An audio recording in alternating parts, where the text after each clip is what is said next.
This is a short and sweet episode of Pain Cave Reviews. The idea is simple. People send me photos of their home gym setup. I show you those photos and together we either admire something really quite special or laugh at something really very useless.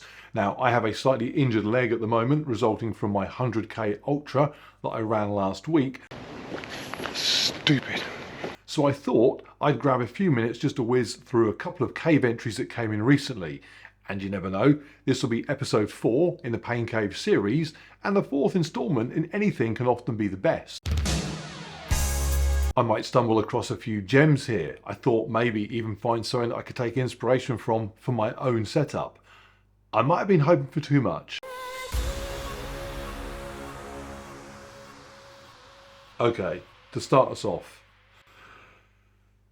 The professional Pain Cave reviewer in me wants to mention that some rubber flooring is needed and the handle on the concept rubber could have been re-racked properly, at least for the photo. But I fear there may be bigger issues than that here. This is Matt and Kate's space. They say it's where they go to test themselves. I'm not sure what the test is. Where's our bloody car gone, maybe? I don't know what to say. There's grass cutting equipment in the way. That would do my hay fever no favours. They use their bike as apparently a table to just store alcohol on. They have successfully mastered having plenty of storage yet still having crap everywhere. And I don't know what that is at the back. Is the car there to keep the blankets off the ground? Are the blankets there to keep the dust off the car? How heavy is their dust? I don't know what circumstances need to occur for somebody to be finding themselves one day holding a cushion that they just don't need anymore and then think to themselves, what should I do with this? So I know I'll store it loose on top of the duvet that I also didn't need that I keep on top of the car next to the wicker basket. I really can't review it because I don't understand it. I thought, okay, well, they can't get any worse. This is Darren's. I don't know if anything highly flammable is stored amongst all that, but I really hope so. It is nice how he's walked in there one day and thought, I'm going to go for a bike ride, but you know what this needs first? Some speakers duct taped to my TV screen. That's the priority here. On the plus side, he's got a ton of energy bars and 9 water bottles, so if he ever gets lost in there and can't find his way out, he can at least survive for a few days. He's also got 3 fans on the go there, which I imagine is very useful because he probably breaks into a sweat just moving the crap out the way to get onto his rower. And then sat in the middle of it all is this.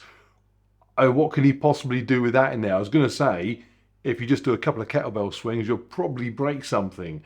But would it really matter? Right, the benefit of starting off so badly is that the others get a very easy time of it. This is something I'd normally find lots of faults with, but to be honest, it looks pretty epic compared to the last two, doesn't it? And James, whose gym this is, has a Versa climber, which is about as cool a thing as you could possibly have in a gym.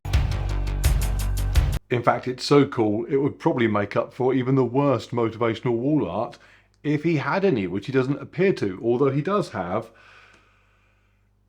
this.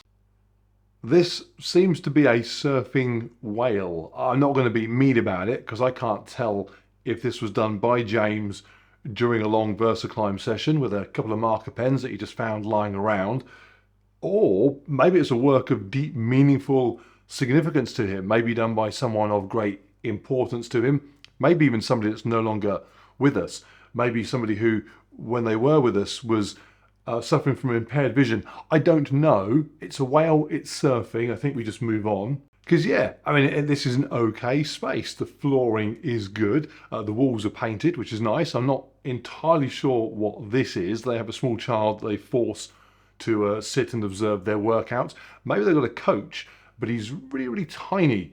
Maybe they store him in this room. What's in the fucking box? Now, this one is Steve's. Steve's confused me a bit at first. I thought, if you're submitting a photo to show the world, would you not tidy up first at least? But then I read his email and he said to me that this space kept him going during COVID. It was a place to escape to during that time. And I thought, actually, fair play. This actually is life. It's reality. When you're working non-stop, if you're flat out, a place like this It's just somewhere to get away to at the end of the day. If you have hardly any time for yourself, then absolutely, spend that time that you do have on yourself, not tidying up your garage just to satisfy random people off the internet. But then I read that he's a GP, so hasn't he just spent the last 2 years sat at home diagnosing people on Zoom calls?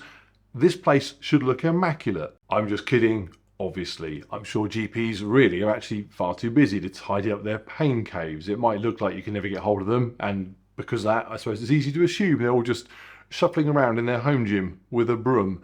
But perception is not always reality. Except it is here. That's exactly what he did. Bags of time, tidied it up. And a nice little space as a result. Your impossible to get appointment is Steve's decluttered gain. He's completely nailed the how much gardening junk do you need in your garage dilemma. A saw, a spade, a fork.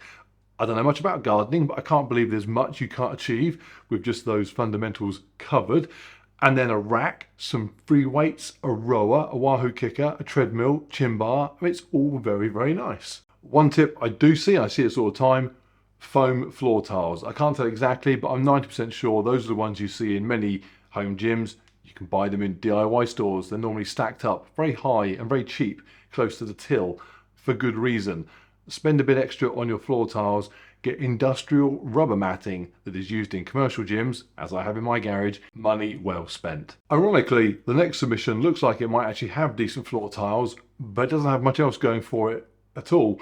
This is Dan's exercise and sauna area, but it appears he's attached climbing holds onto the wall and ceiling, presumably to allow access to the sauna in the first place. He asked if I've got any tips. Yes, I have a tip. Get burgled by the dumbest, will take anything in front of them burglar you can find. And probably one with a big van. Okay, much better example from Andrew in the US, who also wins the Look, My Room is Monochrome award. It's all very neat, it's all very tidy, every form of cardio covered. The guy's even got 2 treadmills. There's a few minus points for not racking the handle on the rower. How hard is this stuff? And the wiring looks a bit sketchy. And I'm sure you could probably return this to whichever little old lady's living room you stole it from and get something slightly more appropriate. But in general, nice. Clean, tidy, functional. Although, while he has resisted the urge to adorn it with unnecessary motivational wall art, he does have a large wooden sword. I don't know why he doesn't mention it in his email. Maybe some Second Amendment thing. Okay, last one for now, but I have saved the best to last. And interestingly, the one that I might actually take something from for myself. Now, before you judge, I get emails and messages from people all over the world, often telling me how, despite not necessarily living in a country with huge amounts of resources, they still find a way to put together an area to exercise in. Sometimes in the UK, the US, most of Europe, it is easy for us to think that you need the cool gear, you need the high-tech equipment, the gadgets. But obviously, there are millions and millions of people who don't have that luxury, yet get by just fine. They might have limited resources, but their drive, their ambition, their focus on what they can achieve is not limited. And then I read that Guy here, he's in Yorkshire. Now, I know this space looks like it needs 3 blokes in an orange jumpsuit and you got yourself a prison movie, but actually, to be fair, there's no clutter, there's no mess. Guy doesn't need gardening tools cluttering up this environment because this is Guy's garden. A hose reel might be a nice option. Guy, stick it on your Christmas list. But really, a kettlebell, a chin bar, some rings, is there anything you can't get done with that combination? I mean, yes, there's lots you can't, there's not much you can do. But when Jen first saw this, her first question was, what the fuck is that? Her second question was, can we get an outdoor bar? So, thanks to Guy, I'm allowed to order a chill-out bar to go on the outside of our house next to our wall target. Okay, that's your lot, short and sweet. I have some foam rolling to do on my bad leg. Like, subscribe, and if you're an offended Northern GP with a liking for Wales and duvets, I'm sorry.